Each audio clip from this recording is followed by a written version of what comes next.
মোর নাম নিজামুদ্দিন আহমেদ, সদস্য ভোগদহর গাঁও পঞ্চায়ত। আজি প্রথমতে আপোনালোকক সাংবাদিকসকলক ধন্যবাদ জ্ঞাপন কৰিছোঁ এই কাৰণেই, আজি চাওক আমাৰ ভোগদহৰ গাঁও পঞ্চায়ত তথা আমাৰ এই চৰ অঞ্চলত যিটো শিক্ষা বিভাগত দুৰ্নীতি হৈ আছে। আজি আমি যিটো স্কুললৈ আমি আপোনালোকৰ ওচৰলৈ আহিছোঁ, ভোগদহৰ গাঁও পঞ্চায়তৰ অন্তৰ্গত গৌৰীপুৰ উন্নয়ন খণ্ডৰ অন্তৰ্গত 1183 নং ভোগদহৰ LP স্কুলত আজি চৰকাৰে ছাত্ৰ ছাত্ৰীৰ অনুপাতে 7জন শিক্ষক দিছিল যদিও কিন্তু আমাৰ ধুবুৰীৰ শিক্ষা বিভাগে কি কৰিলে, দুজন বৰ্তমান 250 ছাত্ৰৰ বিপৰীতে দুজন শিক্ষক আছে যদিও 5জন শিক্ষক কিহৰ বিনিময়ত ধুবুৰী জিলা শিক্ষা বিভাগে কিহৰ বিনিময়ত এই 5জন শিক্ষকক বেলেগ স্কুলত এটাচমেণ্ট দি থৈ দিছে। কিন্তু আমাৰ এই 1183 নং ভোগদহৰ LP স্কুলৰ পৰাই এই 5জন শিক্ষকে এতিয়ালৈকে দৰমহা লৈ আছে। এই কাৰণে আমি ইতিমধ্যে আমাৰ জিলা উপায়ুক্ত মহোদয়লৈ এখন SMC কমিটিৰ পৰাও আমি এখন অভিযোগ দাখিল কৰিছোঁ। আৰু যোৱা 12 তাৰিখত আমাৰ অশোক সিংঘাল ডাঙৰীয়া ইনচাৰ্জ মিনিষ্টাৰ ধুবুৰীলৈ আহিছিল, আমি তেওঁৰ হাততো এখন কপি দিছোঁ ইতিমধ্যে।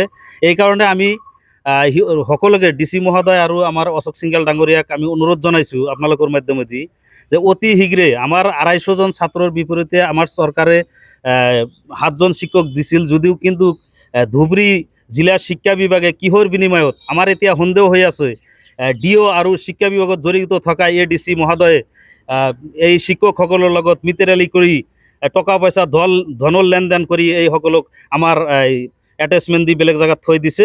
আৰু আমাৰ এই গাঁও অঞ্চলৰ সৰু সুৰা ছাত্ৰ ছাত্ৰী কণ ছাত্ৰ ছাত্ৰীক অন্ধকাৰলৈ ঠেলি দিয়াৰ ব্যৱস্থা কৰি আছে।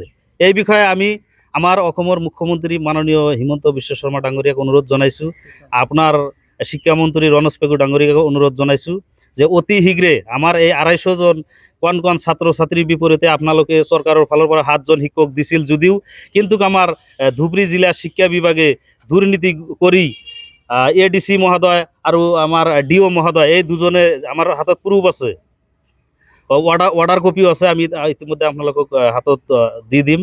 অৰ্ডাৰ কপি আছে, কোনে কোনে চহী কৰি কিহৰ বিনিময়ত চহী কৰিলে এইটোৰ জবাব লাগে। আৰু চহৰ অঞ্চলত 100জন ছাত্ৰৰ বিপৰীতে 5জন 6জনকৈ শিক্ষক, আৰু আমাৰ গাঁৱত 100জন ছাত্ৰৰ বিপৰীতে এজনো শিক্ষক নাই। ওচৰতে আমাৰ এটাই স্কুল আছে, চাওক ইয়াতে 100জন ছাত্ৰৰ বিপৰীতে এজনো মাষ্টাৰ নাই, নীল, বৰ্তমান অবধি নীল। কি কয় আপোনাৰ খিচুৰি পইচা দি কামলা দি চলাই আছে স্কুল নীল, সেইটো স্কুলো নীল হৈ আছে।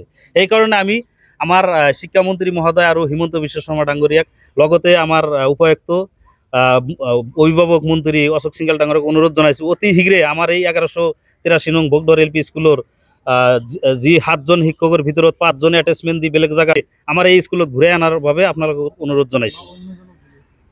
বা আমাৰ এই খালী হোৱা নাই, ভ্যাকেঞ্চি হোৱা নাই, যদি ভ্যাকেঞ্চি হ'লে হয় চৰকাৰৰ ফালৰ পৰা ওপৰৰ পৰা চালে হয় যে ভ্যাকেঞ্চি হৈ আছে, কিন্তু সিহঁতে কি কৰিলে পইচা পাতি লেনদেন কৰিছে নেকি আমাৰ সন্দেহ হয়, কৰি এটাচমেণ্ট দি আছে, কাগজ কলমত বেতন ইয়াৰ পৰাই খাই আছে, দৰমহা ইয়াৰ পৰাই লৈ আছে, কিন্তু বেলেগ স্কুলত সিহঁতে এটাচমেণ্ট হৈ শিক্ষাদান কৰি আছে। সেইকাৰণে অতি শীঘ্ৰে যদি সেই 5জন শিক্ষকক ঘূৰাই নিদিয়ে আমাৰ 1183 নং LP স্কুললৈ, তেনেহ'লে ইয়াৰ বিৰুদ্ধে আমি বৃহৎ ব্যৱস্থা, নহ'লে ছাত্ৰ ছাত্ৰী লৈ আমাৰ DC মহোদয়ৰ ওচৰলৈ যাবলৈ আমি বাধ্য হ'ম।